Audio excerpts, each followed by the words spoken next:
In a large bowl, mix the all-purpose flour, baking powder, and salt. Stir with a whisk to make sure the ingredients are thoroughly combined. Set your mixture aside. Also, pro tip, baking powder can become ineffective after 1 year, so take note of when you first opened your can. I like to take a Sharpie and write down the date on the bottom of the can. Baking powder is also sensitive to moisture and humidity, so store in a cool, dark place, such as a cabinet. Avoid placing your baking powder in the fridge. Next, we're moving on to the wet ingredients. Mix the room temperature butter, powdered sugar, and granulated sugar with a hand mixer or stand mixer. If using a stand mixer, insert the paddle attachment.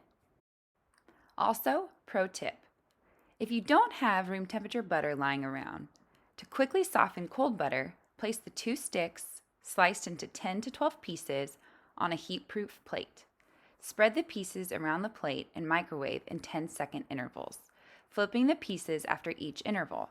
Check the butter for softness and continue to microwave until the pieces become soft.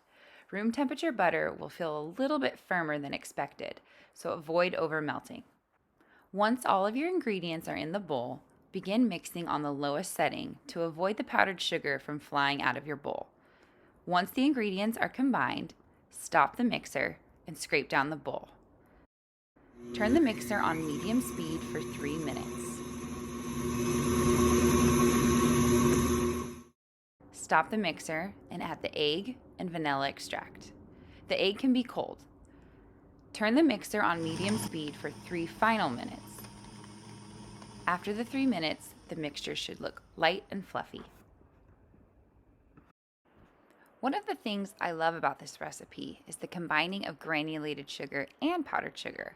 Most rolled out sugar cookies include one or the other, but combining the two allows for a super moist cookie that still holds its shape. Now it's time to bring it all together. With the mixer on the lowest speed, add the dry ingredients to the wet ingredients, a half a cup at a time.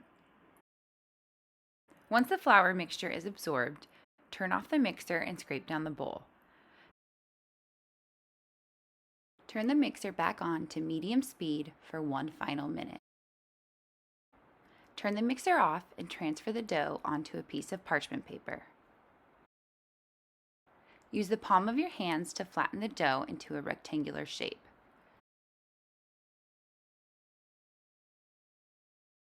Place another sheet of parchment paper on top of the dough.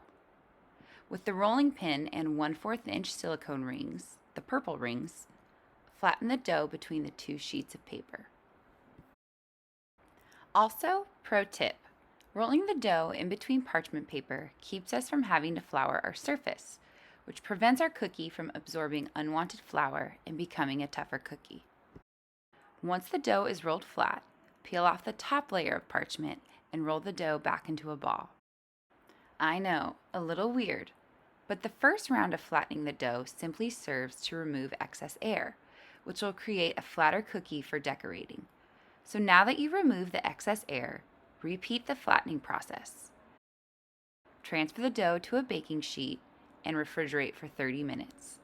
As the dough refrigerates, preheat your oven to 350 degrees Fahrenheit.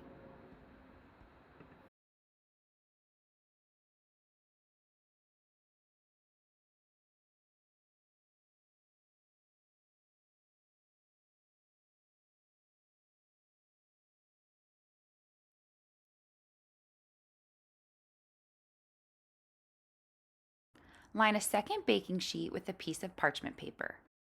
You want to avoid using the baking sheet you placed in the fridge, as the cold temperature of the pan will in turn cause your cookies to bake at a lower temperature. Altogether, this will cause your cookies to expand more than they normally would. After 30 minutes, remove the chilled dough from the refrigerator and onto the counter. Peel off the top piece of paper. Cut out your cookie shapes and carefully place them on the new baking sheet. Place the cookies at least 1 inch apart. If making regular to large size shapes, I like to put no more than 8 cookies on my pan. This helps to ensure even baking. Re-roll the dough scraps and repeat steps 4 and 5 until little to no dough remain. Also, pro tip, if your shapes aren't exactly how you want them or you'd like to straighten some of the edges, gently use the flat side of a butter knife to move and manipulate your dough. Place the baking sheet in the oven for 10 to 12 minutes. Remove from the oven when the tops of the cookies are no longer shiny.